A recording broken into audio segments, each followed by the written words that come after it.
Good morning students. Phylum Annelida के general characters और classification के बेसिक कंसेप्ट के बाद आज हम शुरू करने जा रहे हैं फाइलम एनेलिडा के एक पर्टिकुलर एनिमल को जिसकी डिटेल स्टडी हमें करनी है। इस एनिमल का ज़ूलॉजिकल नेम है हिरुडिनेरिया ग्रैनुलोसा और कॉमन नेम है कैटल लीच के नाम से जानी जाती है। जिस प्रजाति का हम यहाँ अध्ययन करने जा रहे हैं वह इंडियन कैटल लीच के नाम से जानी जाती है। सबसे पहले सिस्टमेटिक पोजीशन के हिसाब से, वर्गीकरण के हिसाब से लीच जो है यह है फाइलम एनेलिडा, क्लास हिरुडिनिया को बिलोंग करती है। ऑर्डर या गण इसका है ग्नैथोब्डेलिडा, जीनस हिरुडिनेरिया और स्पीशीज़ ग्रैनुलोसा। तो फाइलम एनेलिडा और क्लास हिरुडिनिया के रिप्रेजेंटेटिव के रूप में हिरुडिनेरिया ग्रैनुलोसा हमको पढ़ना है। इसके बारे में हम आज बात करेंगे। हिरुडिनिया वर्ग में लीचेस शामिल होती हैं। इनमें इंडियन कैटल लीच जो है यह 4 स्पीशीज़ इसकी जो हैं वो इंडिया में देखने को मिलती हैं। 4 स्पीशीज़ में से पहली है हिरुडिनेरिया विरिडस, दूसरी है हिरुडिनेरिया जावानिका, तीसरी प्रजाति का नाम है हिरुडिनेरिया मैनिलेनिस और चौथी है हिरुडिनेरिया ग्रैनुलोसा। तो ये 4 स्पीशीज़ के नाम जो हैं हमको आइडेंटिफाई करने हैं, याद रखने हैं। शुरुआत करते हैं लीच के हैबिट और हैबिटाट से। यह लीच जो है वो एशियन कंट्रीज़ में मिलती है। नेचर के हिसाब से देखा जाए तो एक्वेटिक एनिमल है, जलीय जंतु है।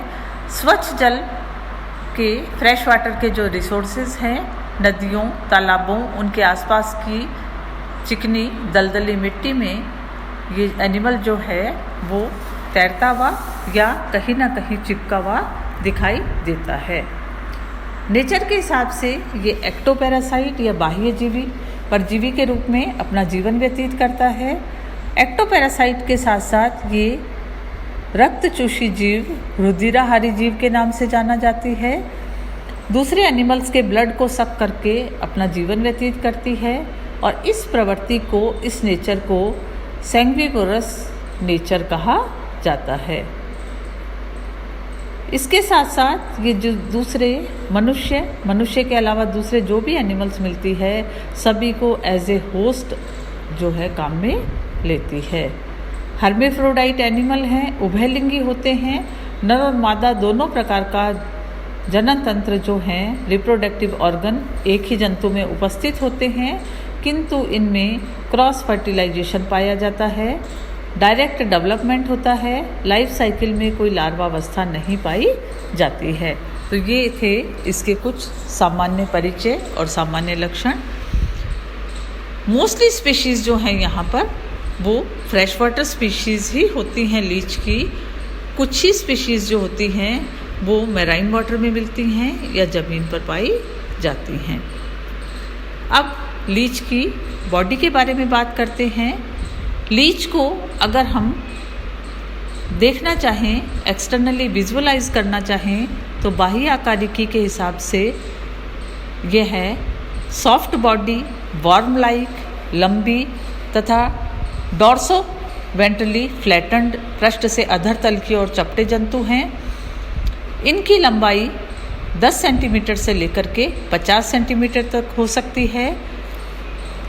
पूरी बॉडी जो होती है इसके ऊपर म्यूकस का सिक्रीशन होता है। इसी कारण से ये अत्यंत चिकनी, नम और लसीली होती है। चमकीले रंग की होती हैं जिन पर स्पेशल टाइप के स्पॉट्स भी देखने को मिलते हैं। Dorsal surface green colour type और वेंट्रल सरफेस जो होता है इस पे ऑरेंज येलो कलर की स्ट्राइप्स या धारियाँ दिखाई देती हैं। एनिमल की पूरी बॉडी में मीडियन स्ट्रिप भी देखने को मिलती है। पूरी बॉडी जो है वो 33 सेगमेंट्स में विभाजित होती है, 33 खंडों में विभाजित होती है। इन खंडों को देह खंड, मेटामियर्स कहा जाता है। जितने भी बॉडी के ये सेगमेंट्स होते हैं इनका नंबर हमेशा फिक्स है, 33 सेगमेंट्स। इन 33 सेगमेंट्स में मोस्टली सेगमेंट्स जो हैं, अधिकांश खंड जो होते हैं फिर से छोटे छोटे खंडों में उपविभाजित होते हैं, छोटी छोटी रिंग्स में फिर से डिवाइडेड होते हैं। इस तरीके से एक सेगमेंट जो होता है वो जनरली 5 स्मॉल एनुलाई सेगमेंट्स या रिंग्स में डिवाइडेड होता है। कुछ सेगमेंट ऐसे हैं जो 5 से कम खंडों में विभाजित होते हैं। बॉडी में मिलने वाले ऐसे सेगमेंट जो सेगमेंट फिर से 5 डिविजन्स के थ्रू डिवाइडेड होते हैं उन्हें कंप्लीट सेगमेंट के नाम से जाना जाता है। ऐसे सेगमेंट जिनका सब डिवीज़न उपविभाजन 5 से कम होता है उन्हें इनकम्प्लीट सेगमेंट कहा जाता है। इसके साथ साथ बॉडी के एंटीरियर एंड यानी कि अग्र सिरे पर मिलने वाले प्रारंभिक 2 सेगमेंट और अंतिम सिरे पर मिलने वाले 7 खंड जो होते हैं उनमें ऐसा विभाजन नहीं पाया जाता, क्योंकि ये दोनों ही स्ट्रक्चर्स जो होते हैं एक विशेष संरचना को बनाते हैं जिन्हें चूषक कहा जाता है।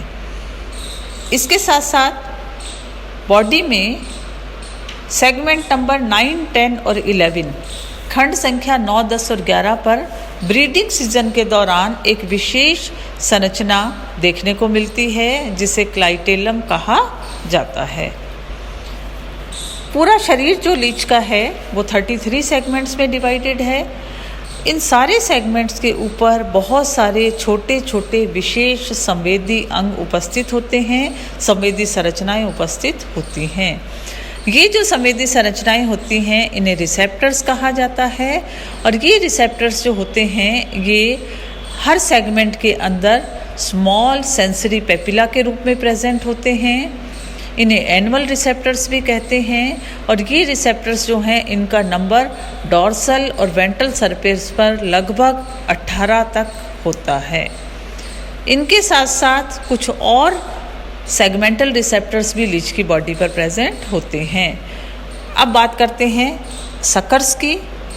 जैसा कि आप डायग्राम में देख पा रहे हैं, बॉडी के अग्र सिरे एंटीरियर एंड पर और बॉडी के अंतिम सिरे पोस्टीरियर एंड के ऊपर 2 विशेष स्ट्रक्चर्स प्रेजेंट होते हैं। एंटीरियर एंड पर मिलने वाला जो स्ट्रक्चर होता है इसे एंटीरियर सकर या अग्रचूषक के नाम से जाना जाता है। सिफेलिक सकर या एंटीरियर सकर प्रोस्टोमियम तथा बॉडी के 3 सेगमेंट्स के मिलने से बनता है, ओवल शेप का होता है और इसी एंटीरियर सकर के वेंट्रल सरफेस के ऊपर अधर तल के ऊपर मुख पाया जाता है। पश्चचूषक या पोस्टीरियर सकर बॉडी के अंतिम सिरे पर खंड संख्या 27 से 33 तक 7 सेगमेंट्स के फ्यूजन से मिलने से बनने वाली एक विशिष्ट संरचना है। डिस्क लाइक स्ट्रक्चर होता है और ये सकर्स जो हैं वो लीच को किसी भी दूसरे एनिमल की बॉडी के साथ अटैचमेंट में, चिपकने में और इसके साथ साथ फीडिंग का जो प्रोसेस है, ब्लड सकिंग का जो प्रोसेस है उसमें मदद करते हैं। एक्सटर्नल मॉर्फोलॉजी के हिसाब से अगला भाग एनिमल की बॉडी में बहुत सारी एक्सटर्नल ओपनिंग्स प्रेजेंट होती हैं। ये कौन कौन से स्ट्रक्चर्स हैं जो लीच को बाह्य वातावरण के साथ संपर्क साधने में मदद करते हैं। इन एक्सटर्नल अपर्चर्स में बॉडी के अग्र सिरे पर माउथ प्रेजेंट होता है। जैसा कि अभी हमने बात की, बॉडी के वेंट्रल सरफेस पर प्रेजेंट होता है। इसके साथ साथ शरीर के अपशिष्ट पदार्थों को निकालने के लिए एनस या गुदा पाई जाती है जो 26वें खंड में उपस्थित होती है। इसके साथ साथ जंतु के शरीर में उत्सर्जन का काम करने के लिए, एक्सक्रीशन के प्रोसेस को परफॉर्म करने के लिए छोटे छोटे नेफ्रीडिया या वृक्कक भी उपस्थित होते हैं। इनकी संख्या 17 जोड़ी होती है और ये खंड संख्या 6 से लेकर 22 तक हर सेगमेंट में एक जोड़ी उपस्थित होते हैं। पहले हमने बात की थी लीच हर्मेफ्रोडाइट एनिमल है।